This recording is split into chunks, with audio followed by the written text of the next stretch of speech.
જય હિન્દ કે મહારાણા પ્રતાપે પોતાની આખી જિંદગી એમ કહેવાય કે યુદ્ધ દરમિયાન વનવાસમાં કાઢી નાખી. કોના માટે? આ દેશ માટે. ડોક્ટર બાબા સાહેબ આંબેડકરે આ દેશનું બંધારણ બનાવ્યું. કોના માટે? આ દેશ માટે.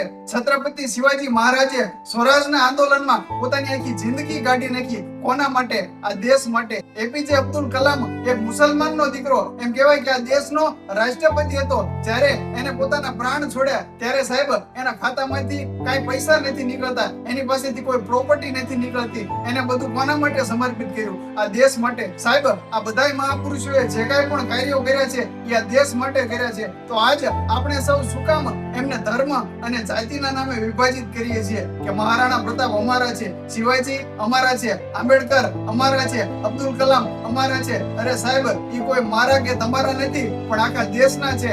એને જે લડાઈ લડી, એને જે કાર્યો કર્યા, એને જે સમર્પણ આપ્યું ને એ સાહેબ મારા કે તમારા માટે નહીં, પણ આખા દેશ માટે થઈને આપ્યું હતું. વાત કડવી છે પણ સાહેબ સમજ્યા જેવી છે. એની સાથે ઇન્કલાબ જિંદાબાદ, ભારત માતા કી જય.